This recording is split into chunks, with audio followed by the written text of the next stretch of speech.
I decided that this year I'm going to be growing my sweet potatoes a little bit differently.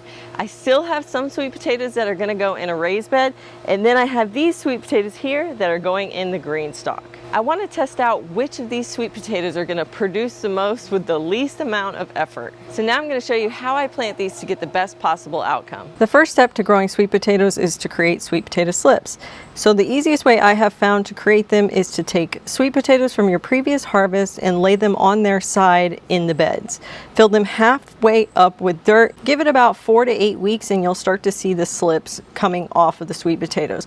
When they're about 6 inches tall, you can do one of two things. You can break them off like I was doing there, where you can actually take some of the root. You can see the roots there, or you can cut them and put them in a glass of water for about 3 to 5 days and they will form new roots. Now make sure that that glass of water is sitting in shade.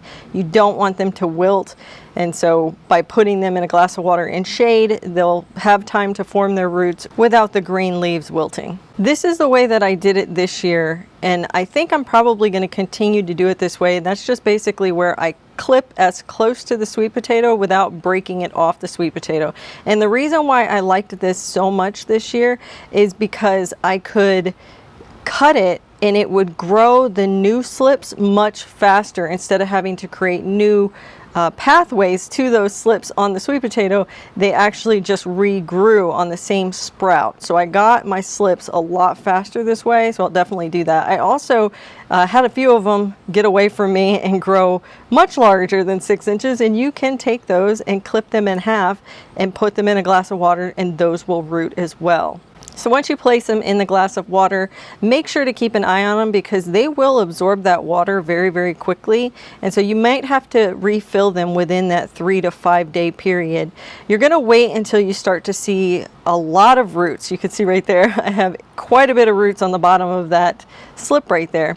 And for the GreenStalk here, what I'm doing is I take my little trowel and I push it into the dirt at a diagonal, and then I take my sweet potato slip and I push it down as far as possible. Now the reason I'm doing that is by pushing it down kind of at a diagonal, it's getting it down into the GreenStalk, into the center for two purposes. One, the watering disc is in the center, so those roots will continue to get water, which is what they need in order to root properly, especially when you're trying to root slips in the middle of summer here in Florida.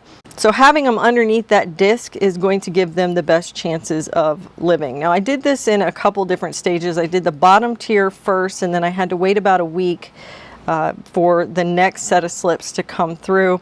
Make sure to keep them watered the first few days. I water each one of the pockets during this time period because I just feel like they need a little extra moisture when they're starting to get acclimated. But once they get acclimated and you see new growth and new green leaves, then you could just go back to watering them from the top like you would a normal GreenStalk.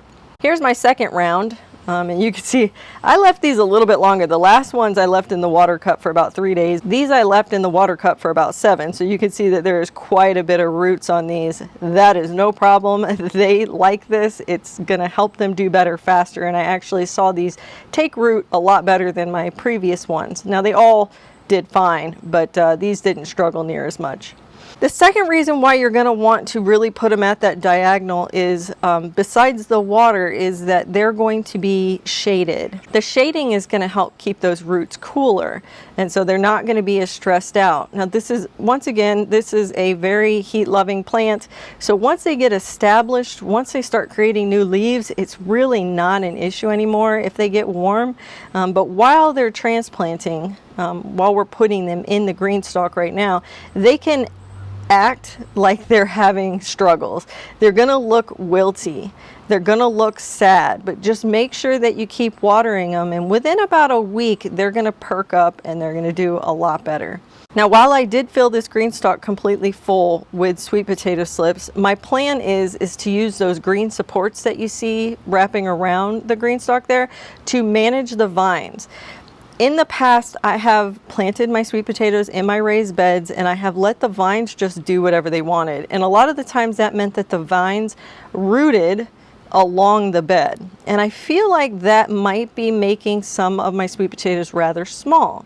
So I wanted to test out that theory, and by putting these plant supports on and putting them in a GreenStalk container, when they create the vines won't have an opportunity to root anywhere else, because I'm going to wrap them around the green plant supports and just keep wrapping them. By doing that, I'll be able to test out whether re-rooting actually causes small sweet potatoes or not. That's what I've heard. That's what a lot of people speculate. Now, I am doing another set of sweet potatoes in my raised bed like I always do, and those I am going to allow them to do the normal vine management, which is just allow them to re-root wherever they want. And so it'll be a good experiment to see if these produce as large of sweet potatoes with that vine being managed versus, you know, letting them re-root in the bed wherever they want. It'll also teach us whether or not a container is going to limit the size of the sweet potatoes, as I feel like they would, but that's why we're testing it, right? We're going to experiment and see whether they actually do or not. I feel like the raised beds give them more space, but we're going to see. This is a GreenStalk original planter, so it's the larger, deeper planter, so it does give them all a lot more space, but I did put 1 slip per pocket, so this is 30 slips going into this. Here we are about 2 weeks later, and the bottom ones have already started to vine out, and I'm going to do that wrapping of the vines around these plant supports, and I'll just keep doing that throughout the season. And here you can see we are at 4 weeks out, and you can see that this has grown considerably. It is amazing how large these plants have gotten, and they're just going to keep getting bigger. So make sure that you subscribe and hit the notification bell so that way you don't miss the update. I want to make sure that you guys can see the update of how these guys do and what our harvest looks like, given that we are going to manage the vines and we are growing them in containers. So stay tuned for that. Happy gardening, guys.